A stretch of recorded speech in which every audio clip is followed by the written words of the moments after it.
오늘 본문의 말씀을 통해서 미련한 자에게는 막대기를 이라고 하는 제목을 오늘 3절에 보니까 말에게는 채찍이요 나귀에게는 채갈이요 미련한 자의 등에는 막대기니라, 이 말씀을 중심으로 해서 미련한 자는 막대기를 이라는 제목입니다. 서론에 보시면 오늘 본문은 어리석은 자와 게으른 자에 대한 경계를 수많은 은유와 지규를 통해서 아주 많이 교훈을 하고 있습니다. 먼저 1절, 3절, 8절 말씀에 미련한 자에 대해서 말씀하면서 미련한 자에게는 영예가 적당치 않다. 미련한 자에게는 그런 명예가 적당하지 않다. 그러면서 그 비유를 마치 여름에 눈 오는 것과, 그죠? 여름에 눈이 오는 것 적당하지 않습니다. 또 추수 때에 비가 오는 것, 추수를 방해하는 것이죠. 적당하지 않습니다. 그렇게 되고요.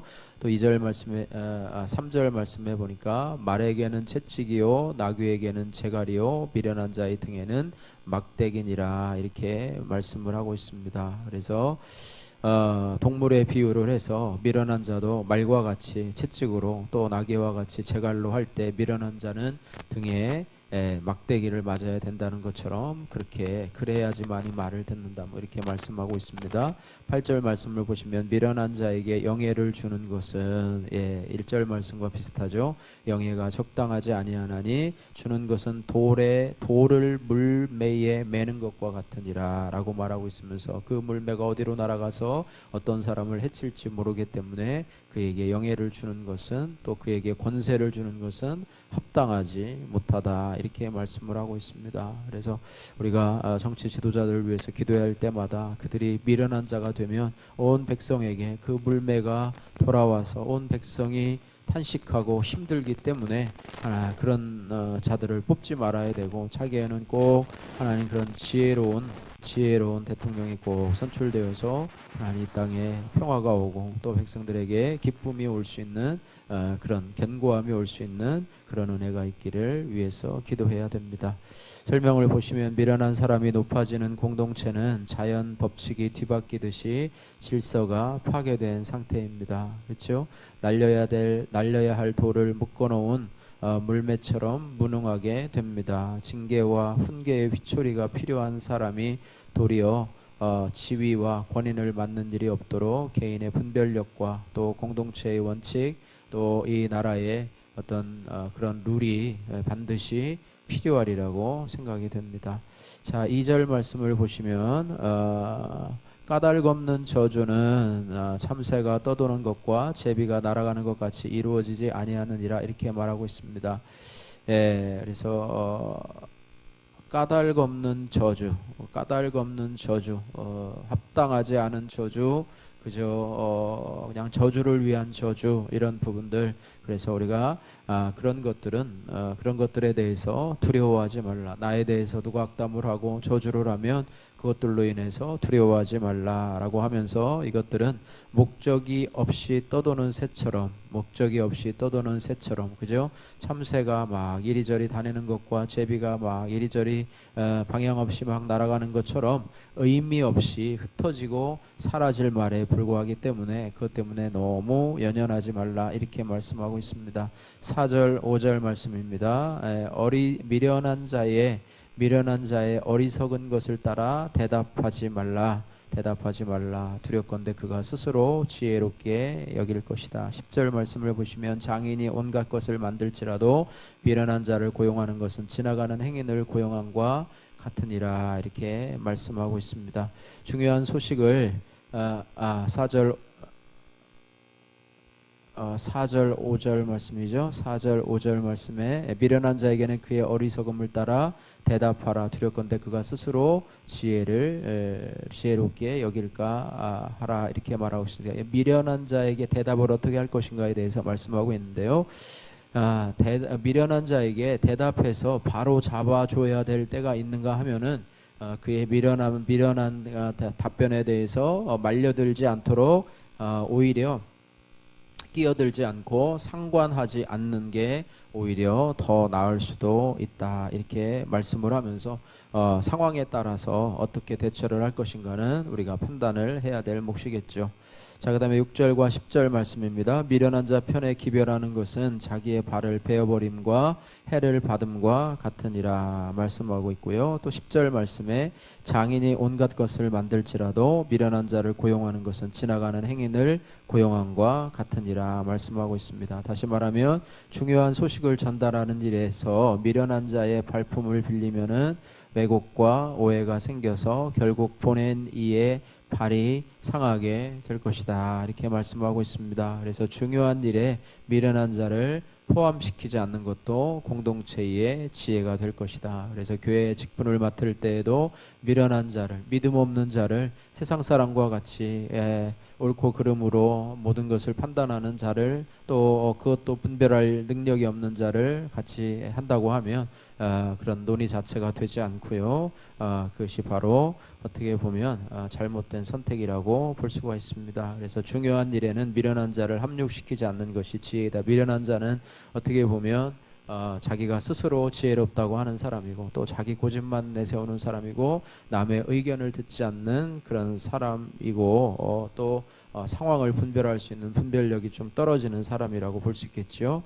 그래서 하나님 나라에 부름받은 일꾼으로서 나는 얼마나 유익을 끼치고 있는지, 우리 교회나 또 우리 가정에 얼마나 유익을 끼치고 있는지 나 자신부터 돌아보아야 되고, 우리가 미련한 자라면 미련한 자에서 탈피해서 지혜롭게 하시는 하나님의 말씀을 묵상하면서 우리가 지혜로운 자의 길로 걸어가야 되겠다, 이렇게 말씀을 적용할 수가 있습니다.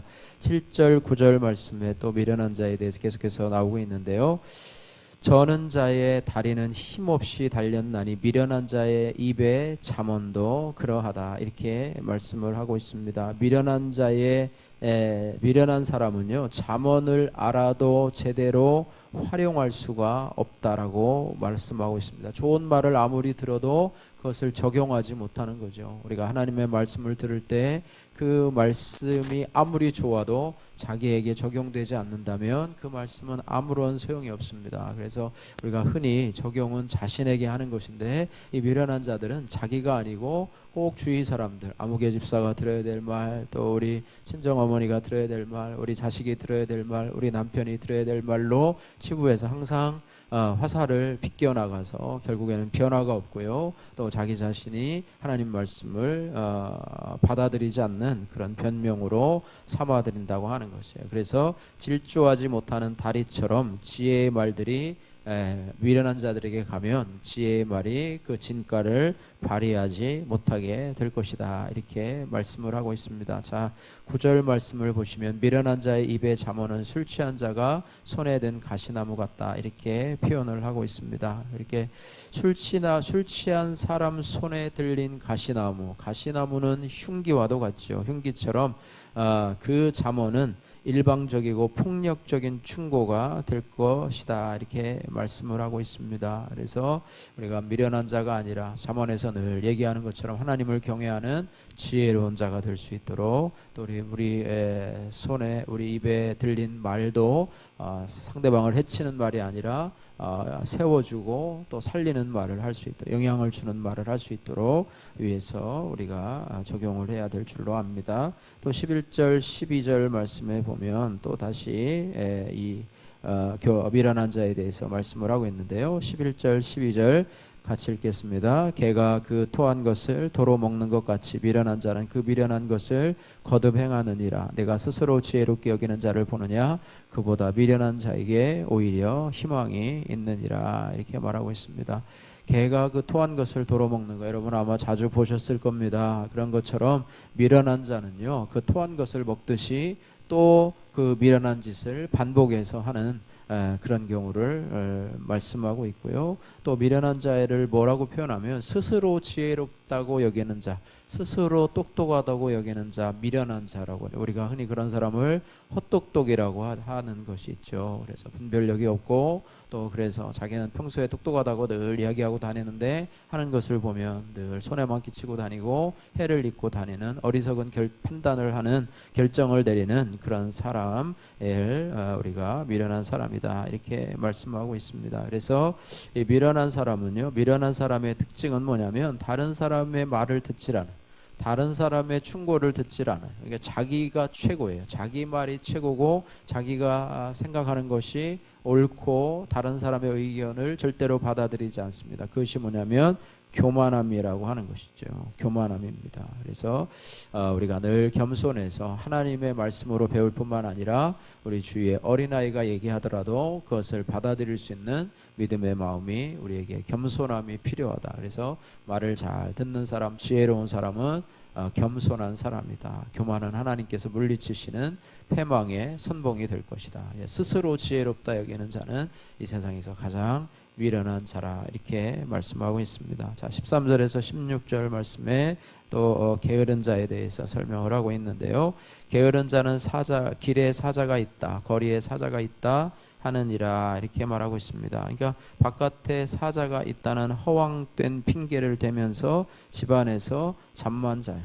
잠만 자요. 침상에서 도느니라 이렇게 말하고요. 그 다음에 그릇을 잡는 수고는 하지만은 밥을 떠먹는 일은 귀찮아하는 어떤 그런 모습이 있습니다. 15절에 보니까 게으른 자는 그 손을 그릇에 놓고도 입으로 올리기를 괴로워하느니라 라고 할 어떤 과장적인 표현을 쓸 것처럼 손에 그릇에서 입에다 올리는 것이 게을러서 뭐 그럴 정도로 떠먹는 것 자체가 먹는 것 자체도 귀찮아 그런데 이것은 뭐냐면 게으름의 원천은 뭐냐면 교만함이다 이렇게 말씀하고 있습니다.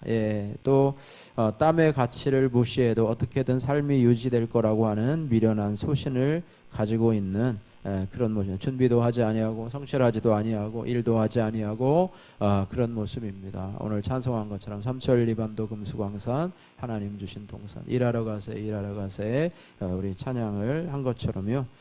어떻게 보면 게으른 내 습관들을 우리가 하나님께서 우리에게 알려주고 있는 것입니다. 그래서 특별히 우리 영적으로도 마찬가지예요. 우리 사명을 무시하고 또 나에게 주어진 은혜를 하찮게 여기는 게으름은 우리의 영적인 퇴보를 가져오게 될 것이다. 하나님의 은혜를 사모하고 또 말씀을 열심으로 감당하고 여러분이 세상 일을 하는 것처럼 하나님의 말씀에도 여러분들 열심으로 최선을 다해서 은혜 가운데 거할 때 여러분에게 지혜로운 삶이 펼쳐지게 될 줄로 믿습니다.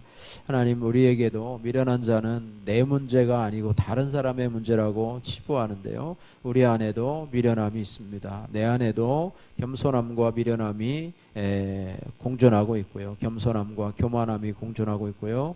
교만함으로 인해서 미련함이 생기고 또 게으름의 밑바닥에는 바로 교만이 숨겨져 있다는 것을 기억하면서 미련한 자는 스스로 지혜롭게 여기는 사람이다. 그래서 우리는 하나님 앞에 말씀을 들을 때 내가 미련한 자이므로 하나님의 지혜로운 말씀을 받아들일 수 있는 그런 마음을 허락해 주옵소서. 이렇게 하고 우리의 미련함이 깨어져야 될 줄로 믿습니다. 내가 스스로 지혜로운 것이 아니라 충고를 받아들일 수 있고 경고를 겸허하게 받아들일 수 있는 그래야지만이 하나님의 말씀이 우리 안에 와서 우리의 인격이 되고 우리의 삶이 되고 우리가 예수 그리스도의 형상을 닮아갈 수 있게 되는 것입니다. 이 땅에서 정말로 지혜 되신 예수 그리스도를 믿음으로 따라가면서 우리도 지혜로운 자가 될 수 있는 은혜가 있기를 주님의 이름으로 축복합니다. 기도하겠습니다.